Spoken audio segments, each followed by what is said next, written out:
Hi guys, welcome to TFA Files TV. Tadzoka nedzimwe nhau dziri kupisa dziri kutenderera pasocial media. Winky D akabura hombe kuBulawayo achirova freestyle yake, akaimba iye achiti usamboda kuvabvisa pachigaro vanokupa bhutsu hobho fanike chivayo vachireva seweekend. Handizivi kunoti kudi tanga manzwa video.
It's the president of Jamaica. I said tonight I'm taking you back. So I want you to work with me. I'm going back some 15 years ago. Where's that 50? Alright?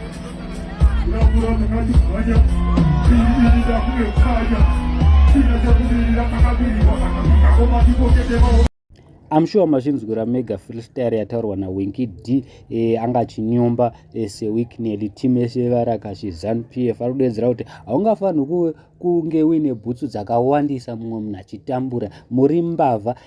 Ndozvataurwa nevazukuru vambuya Nyanda vachiti zvinoda 5 zvinoda O level izvi hazvingodi munhu akapusa, munhu asina kudzidza, because anozomhanya bani otaura kuti Winky D akukumbira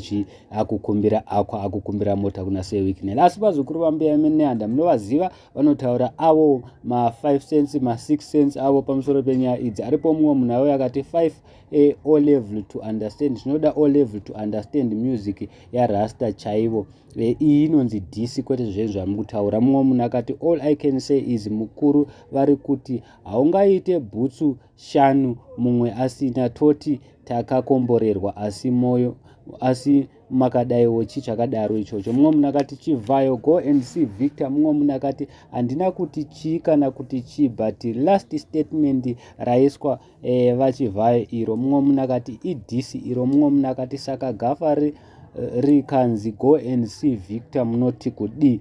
Mumwe munhu akauya akati ngazviitwe naRicky Fire muone. Mumwe munhu akati akumbira mota pachikuru uyo, zviri pachena izvo. Weekend Chivayo huchi hapana asingade chakanaka. Mumwe munhu akati madhisi manyama, you need a 5 O level to understand our father, he is not a beggar and a bottle liquor.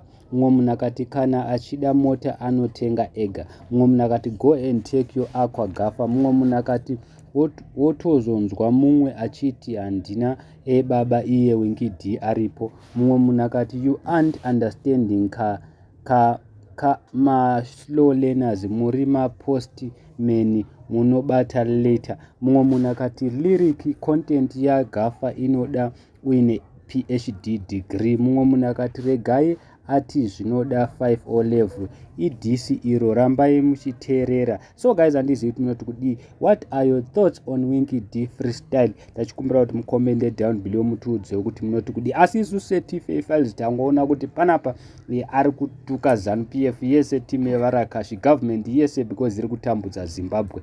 Thank you so much guys. Don't forget to subscribe. Gafa igafa. Don't forget to subscribe. Gafa igafa.